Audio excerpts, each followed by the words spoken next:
প্রিয় ভাইয়েরা, আমি বলেছিলাম যে একদল খেয়ে গিয়েছে আর একদল খাওয়ার জন্য রেডি হয়ে আছে। তো কোনো দল এটা নিয়ে কোনো কথা বলল না। আপনারা এটাকে নিজের গায়ে যে মাখালেন, এটা ঠিক হয়নি। আর এই জাতীয় বার্তা যখন আমরা দেই, তখন যদি আপনি বলেন যে পারলে রাজনীতিতে আসেন, পারলে দল করে দেখান, এটা হইল? তো যশোরের প্রোগ্রামের এক ভিডিওর পেছনে আমাদের কিছু দিনী ভাইরা 6 বছর আগের এক অডিও ব্যাকগ্রাউন্ডে জুড়ে দিয়ে বিভ্রান্তি ছড়ানোর জন্য সোশ্যাল মিডিয়াতে ছড়িয়ে দিয়েছে। তো তাদের প্রতিও আমাদের কোনো রাগ নাই, ক্ষোভ নাই। তারা হয়তো দিনই তাকাদা থেকেই করেছে। বিশাল মাঠ। আমি তো বাংলাদেশের অলমোস্ট অধিকাংশ জেলায় গিয়েছি। এই এমসি কলেজের ময়দানের মতো মাঠ আমার চোখে আর পড়ে নাই বাংলাদেশ।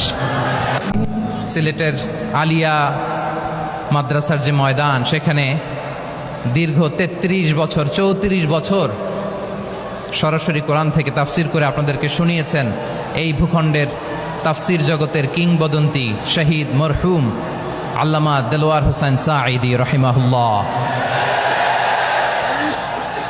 আমরা আমাদের আল্লামার জন্য দোয়া করি, আল্লাহ তাআলা মরহুম আল্লামা দেলোয়ার হোসেন সাঈদী রাহিমাহুল্লাহর জীবনের সকল খেদমাগুলোকে আল্লাহ তাআলা কবুল করে নিক।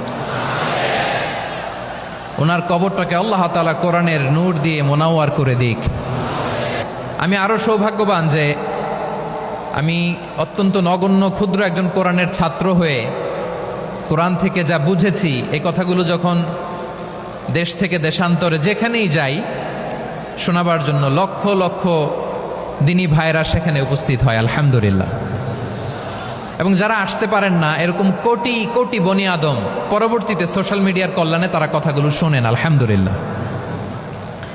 আবার এমনও অনেক আছে যারা আমাদেরকে পছন্দ করেন না, তারাও ডায়েরি খাতা কলম নিয়ে, মোবাইল নিয়ে, ল্যাপটপ খুলে আমাদের আলোচনা শোনেন। আমি তাদেরকেও ভালোবাসি, কারণ আমার স্লোগান হচ্ছে হেরে যাবে ওদের হিংসা, ষড়যন্ত্র, জিতে যাবে আমাদের ভালোবাসা।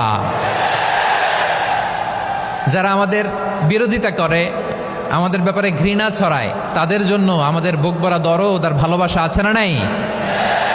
কারণ ভালোবাসা দিয়ে যা জয় করা যায়, কঠোরতা দিয়ে তা পারা যায় না। তো যারা বিরোধিতার জন্য আমাদের আলোচনা শুনেন, তাদেরকেও ওয়েলকাম। যারা আমাদের আলোচনা আউট অফ কনটেক্সট নিয়ে এক জায়গার মাথা আর এক জায়গার লেজ জুড়ে দেন, তাদেরকেও ওয়েলকাম।